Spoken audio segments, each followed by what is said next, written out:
If you do go on to enjoy today's video, do me a favour and hit that like button and of course subscribe. It really does help me out a lot. And if you want to avoid the random lottery that is FIFA points, you can go straight to the source with u7buy.com, and of course you can use the code TVM at checkout to get yourself a discount.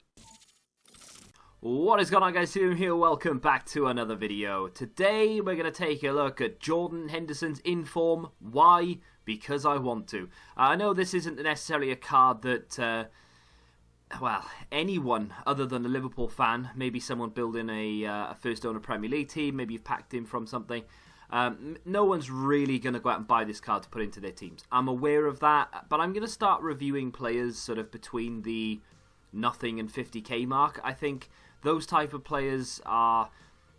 They're sort of, there's a lot of them this year, and they get lost, you know. Not a lot of people will go out and try them because they're looking for the best of the best.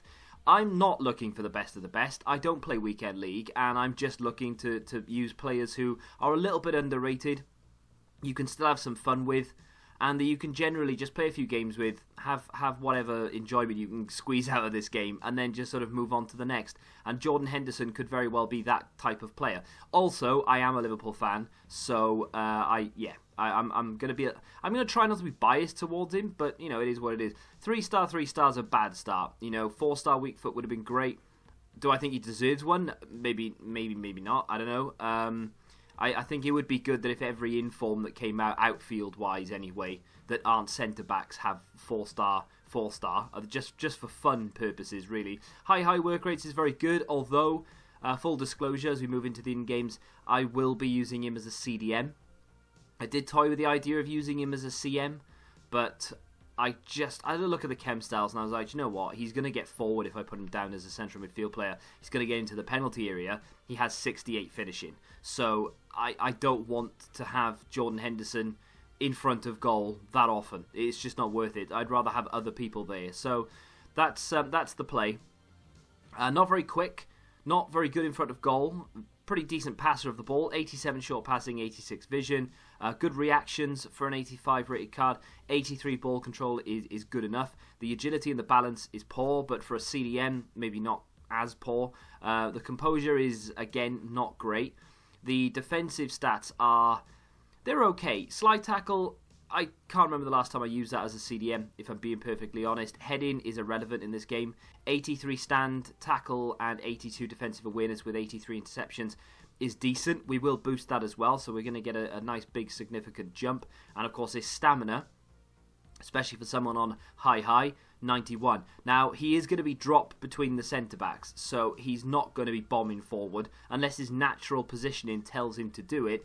I'm going to have him on, essentially, stay back. You know, he's not going to go anywhere bar backwards. So, that being said, that's the team I've got.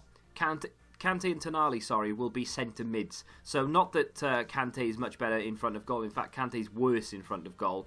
I trust Kante more as a central midfield player. And Tonali I've been using as a centre mid, despite the fact that, once again, he can't finish either. I've been using Tonali as a centre mid, so I trust him a little bit more. In terms of the chem style, powerhouse is exactly what I was going to go for.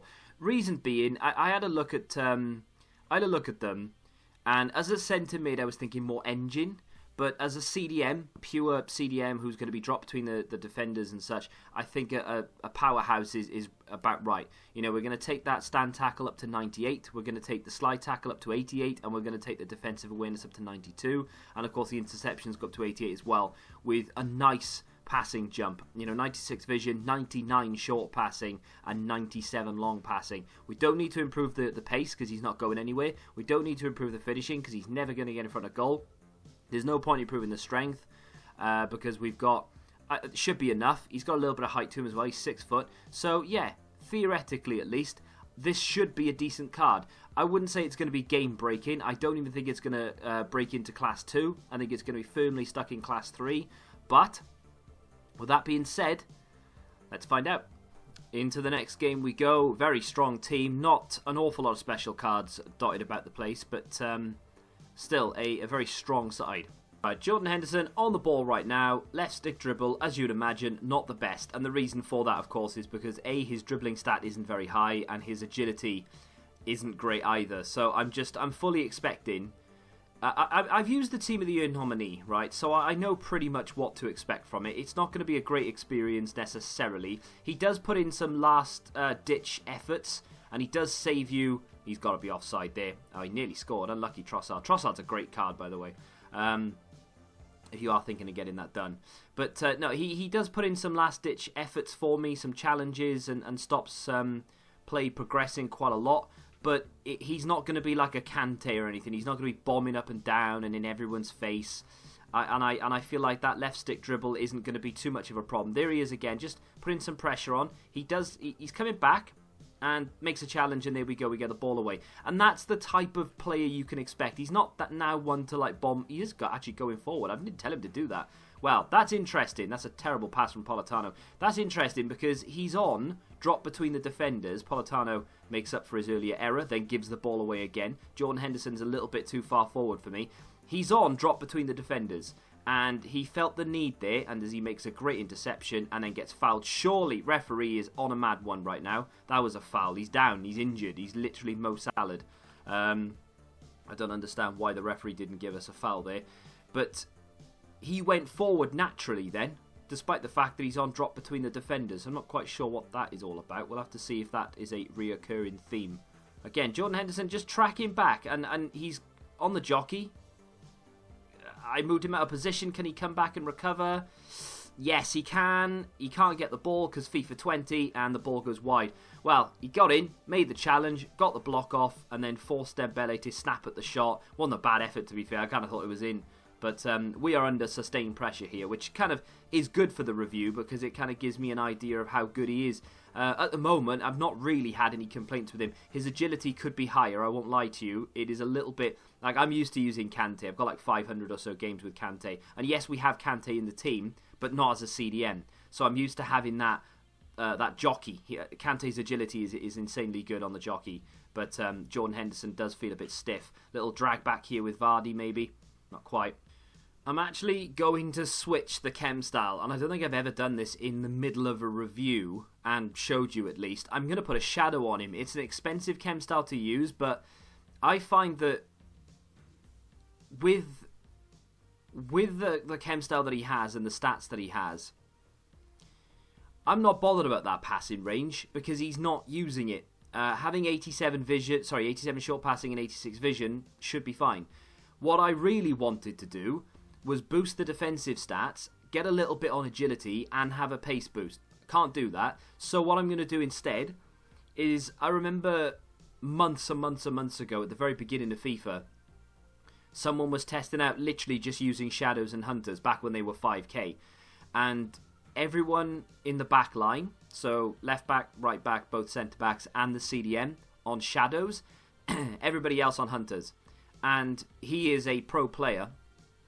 I think his name is Alexander, and he's a pro player, and he seemed to be getting results with it. I didn't really take anything on board, but I'm going to go to that, and I'm going to say, do you know what? I'm just going to whack a shadow on him. We're going to boost that acceleration, that sprint speed right up. Goes to 83 and 87. His defensive stats they don't go anywhere near as what I had them at. His slide tackle gets boosted extensively, which is not something I'm interested in. But we do get 93 interceptions, which is going to be mainly the stat we want from the defensive side of his game. The passing should hold. It's a shame we can't boost the agility, but we could, and hopefully we'll see a marked improvement on his performance. Right, here's Jordan Henderson with that shadow chem style on him. I mean, obviously, same type of mobility, but he does the little sprint he gave then. There's obviously more pace to him now. So I'm hoping when it comes to defending in particular. That's terrible. It's such a bad pass. He's got all that room to pass into. Wow, that was an auto lunge. I didn't even press a button then. The AI has auto lunged for me. Nesta gets it out. There's Jordan Henderson's left-footed pass out to Kante. Can Kante stop this in his tracks and bring it into the middle? Got a little bit of lag in this game as well, which doesn't really help the situation. Bursting through the middle with Trossard. Can we bury that near post? Yes, we can. Same here. So we're on the jockey. And sprinting back, he still feels quite slow, I won't lie to you. Back into the middle against Balotelli, he's going to cut back. And that goes wide of the post. But tracking back, he's quicker. It's stupid because obviously with a shadow you'd expect it. But I feel a little bit more urgency in dragging him back now. So definitely improves things in terms of a CDM. Would it improve things if I had him as a central midfield player or something like that? Probably not. But now that we have him, there you go, interception, bad touch. Oh, God, I mean, that's absolute. I'm going to leave that in. I'm not going to cut it out. I'm not going to pretend it didn't happen. That was nothing to do with Jordan Henderson. That is the game being the game. And you can shoot me down in flames and say, no, you're just being biased, he's a Liverpool player. It's a video game. I couldn't care less if he's bad or good, really. It doesn't make any difference to me. That is just the game. Missed control at its best. Another interception from Jordan Henderson, though. Had to pass it out straight away. I tried to move then, and he just couldn't move. I could not move with him. Here's Politano, ball inside. Tonali. Well, take that review with a pinch of salt, honestly. The gameplay was shocking. I don't know if... It's not normally like that on a Thursday. I don't play Weekend League anymore, partly because I can't stand that in, like, every game. But apparently, Thursday lunchtime is not a good day to play Rivals. I don't know.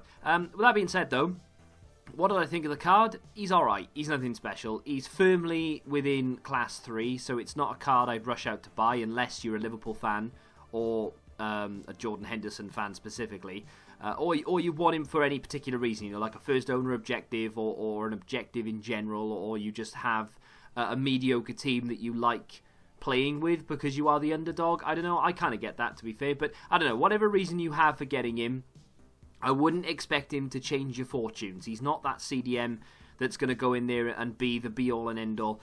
He's not bad. He's not a terrible card. It's not like a, you know, Class 4 worst of the worst, so I might as well just go and get Undidy's base card. He's better than that, but yeah, still lacking in terms of agility and pace. His jockeying isn't that quick. His ball control is okay, but you will need to distribute the ball quite quickly away from him. It's just one of those cards, you know, a lot of people will just overlook it and they won't be missing an awful lot. So if you are a Liverpool fan or a fan of this card and you just want to pick it up for a bit of a laugh, 25k is not a bad price for him whatsoever. I can't really see you losing money on it. Any SBC that comes out that requires a high-rated team with an inform, you'll definitely be getting your money back, if not making money on this card realistically, especially if it's a Premier League requirement. But with that being said, just one for the fans, not one for the FIFA players, if that makes any sense whatsoever. If you have enjoyed the video, do me a favour and hit that like button, subscribe to the channel if you're new, and until the next time, goodbye. Football Index. The game changed. Download the app now.